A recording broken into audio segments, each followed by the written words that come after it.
لله نحمده ونستعينه ونستغفره ونؤمن به ونتوكل عليه ونعوذ بالله من شرور أنفسنا ومن سيئات أعمالنا من يهده الله فلا مضل له ومن يضلله فلا هادي له ونشهد أن لا إله إلا الله وحده لا شريك له ونشهد أن سيدنا ونبينا ومولانا محمدا عبده ورسوله أرسله الله تعالى إلى كافة الناس بشيرا ونذيرا أما بعد فإن أصدق الحديث كتاب الله وخير الهدي هدي محمد صلى الله عليه وسلم وشر الأمور محدثاتها وكل محدثة بدعة وكل بدعة ضلالة وكل ضلالة في النار. قال الله تبارك وتعالى في القرآن المجيد والفرقان الحميد: يا أيها الذين آمنوا كتب عليكم الصيام كما كتب على الذين من قبلكم لعلكم تتقون. وقال تعالى: وأن تصوموا خير لكم إن كنتم تعلمون. وقال صلى الله عليه وسلم: إن في الجنة بابا يسمى الريان يدخل فيه الصائمون، أو كما قال صلی اللہ علیہ وسلم. عزیزان محترم، گزشتہ چند جمعہ میں اطمینان قلب اور اطمینان کی زندگی کے سلسلے میں شریعت اسلامیہ نے جن چیزوں کو بتایا کہ جسے اپنانے سے آدمی سکون کی زندگی جی سکتا ہے، اس موضوع پر بات چل رہی تھی. اور موضوع ذرا لمبا ہے اور اس میں کچھ تفصیلات بھی ایسی ہیں کہ جنہیں اچھی طرح واضح کرنا ضروری ہے، اس لیے کہ آدمی اس دنیا میں سکون کی زندگی چاہتا ہے اور یہ اس کا حق ہے کہ وہ سکون کی زندگی کو چاہے، لیکن سکون حاصل کرنے کے لیے جن اسباب کو یا جن راستوں پر عام طور پر دنیا چل رہی ہے، ہمیں دنیا کے اس تجربے نے بتایا کہ سکون اس میں نہیں ملتا. سب سے پہلا واقعہ لیجئے کہ حضرت آدم علیہ السلام کے فرزندوں میں ایک فرزند ہے حابیل، جن کو ان کے اپنے بھائی قابیل نے قتل کر دیا. قتل کرنے کے بعد قرآن نے اس واقعے کو جو ذکر کیا وہ بتا رہا ہے واقعہ. قتل سے پہلے قابیل یہ سمجھ رہا تھا کہ حابیل کے مر جانے سے مسئلہ ختم ہو جائے گا، میں سکون میں آ جاؤں گا. لیکن قتل کرنے کے بعد بھی اس آدمی کو سکون نہیں ملا اور بھائی کی لاش کندھے پر لے کر گھومتا رہا کہ اسے میں کیا کروں. اس کے بعد اللہ تعالیٰ نے کوے کے ذریعے سے علم کو بھیجا کہ ایک کوا دوسرے مرے ہوئے کوے کو اپنی چونچ سے زمین میں گڈھا کرتا ہے اور اس کوے کو مردہ کوے کو اس میں ڈال کر مٹی بھر دیتا ہے. تو قابیل نے جب دیکھا کہ اس طرح میت کو جو ہے دفنایا جاتا ہے تو کہنے لگا: یا ویلتا عجزت ان اکون مثل هذا الغراب فواری صوت اخی فاصبح من النادمین. یعنی آدمی سمجھتا ہے کہ میں یہ کر لوں گا مجھے سکون آ گیا، وہ کر لیتا ہے، سکون نہیں آتا۔ پھر اسے لگتا ہے کہ یہ کر لوں گا اب میں جو ہے کامیاب ہو جاؤں، وہ کر لیتا ہے تو بھی سکون نہیں ملتا۔ یعنی کہیں جا کر رکنے کا یہ نام نہیں۔ تو اس موضوع پر گفتگو چل رہی تھی، کچھ چیزیں آئی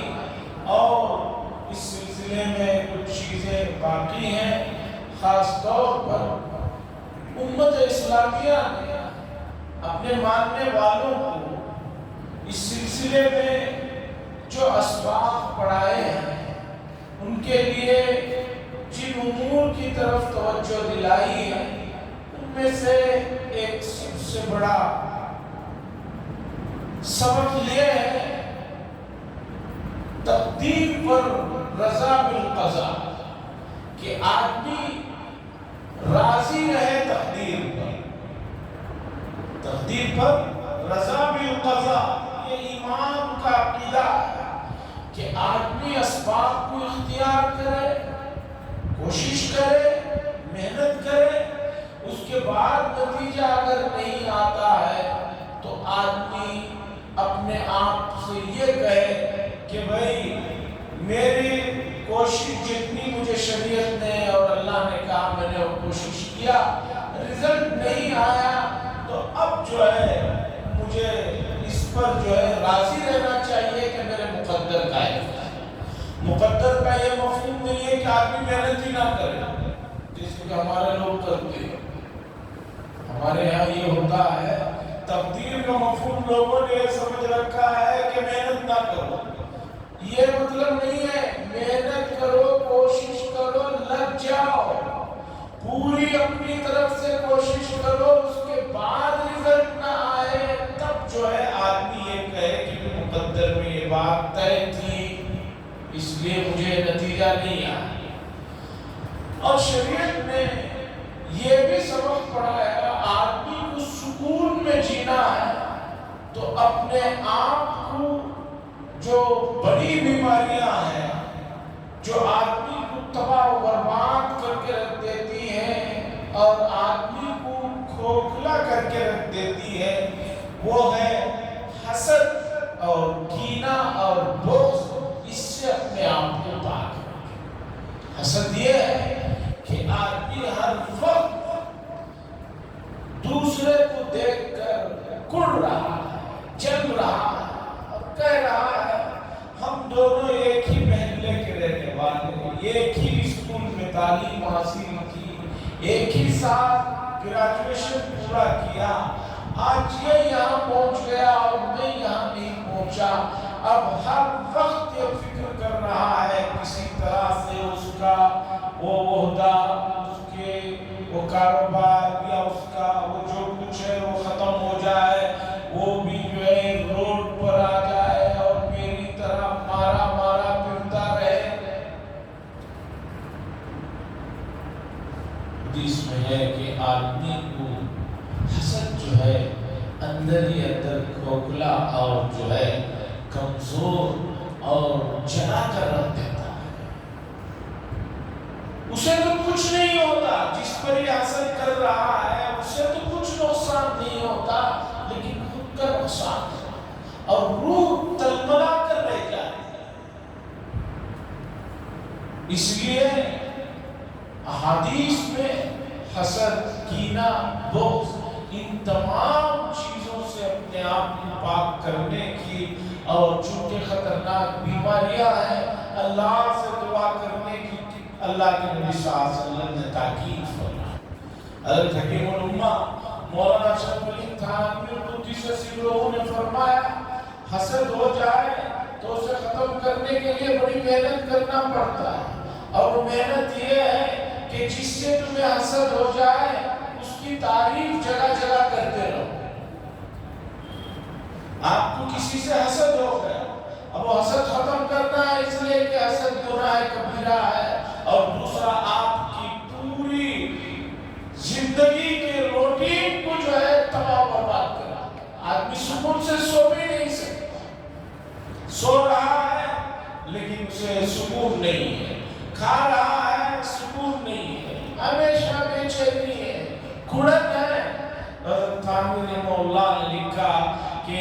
جس آدمی سے حسد ہو گیا ہو اس آدمی کی آپ جگہ جگہ تعریف کرو، اس سے وہ تمہیں جو اس سے حسد ہوا ہے وہ حسد آہستہ آہستہ ختم ہو۔ تو عزیزان گرامی، روحانی سکون کے سلسلے میں بہت سے چیزیں ہیں، اور جو چیزیں قرآن و حدیث نے ہمیں بتائی وہ ناممکن چیزیں نہیں ہیں، اس لیے کہ بعض آدمی بعض چیزوں کو بتاتے ہیں وہ ایسی ہوتی ہے کہ وہ ناممکن ہوتی ہے۔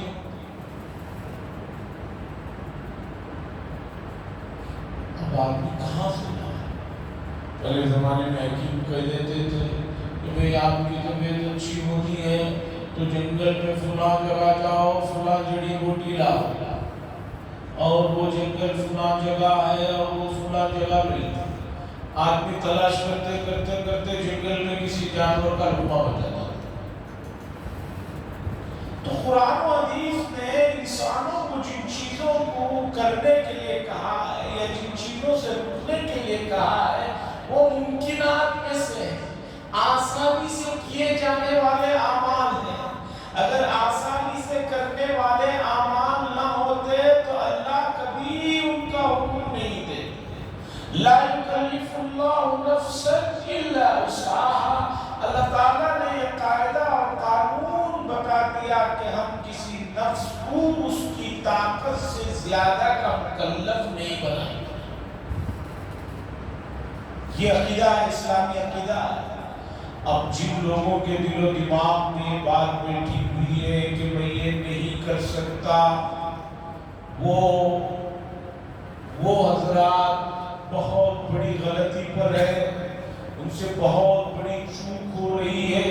اور یہ چوک اور بھول جو ہے ان کے نفس اور شیطان نے کرا رکھا ہے۔ اس لیے اس چیز کو سمجھنے کی ضرورت ہے۔ حاضرین اکرام، اس موضوع پر انشاءاللہ گفتگو آگے ہوگی۔ اب ہمارے اور ماہ مبارک کے درمیان بہت کم فاصلہ رہ گیا ہے، بہت ہی کم فاصلہ رہ گیا ہے، اور سبھی کو معلوم ہے کہ آنے والی جمعہ یقیناً اس وقت ہم لوگ جو ہے ماہ مبارک کے مبارک لمحات میں ہوں گے۔ اس لیے ماہ مبارک کے سلسلے میں، رمضان مبارک کے سلسلے میں، اس کے روزوں کے سلسلے میں، اور اس میں کرنے والے اعمال جن کی طرف شریعت نے خصوصی توجہ دلائی ہے اس سلسلے میں، اور اس مہینے میں جن چیزوں سے شدت کے ساتھ شریعت نے رکنے سے اور ان سے دور رہنے کا حکم دیا ہے، اس سلسلے میں کچھ گفتگو، کچھ باتیں آپ کے سامنے آج کی جمعہ میں رکھی جائیں گی، اس لیے کہ آنے سے پہلے مہمان جو ہے بہت پہلے اس کی تیاری ہونی چاہیے، اس لیے ماہ مبارک سے متعلق کچھ گفتگو کرنا ہے۔ عزیزان گرامی، ہمارا یہ ماننا ہے،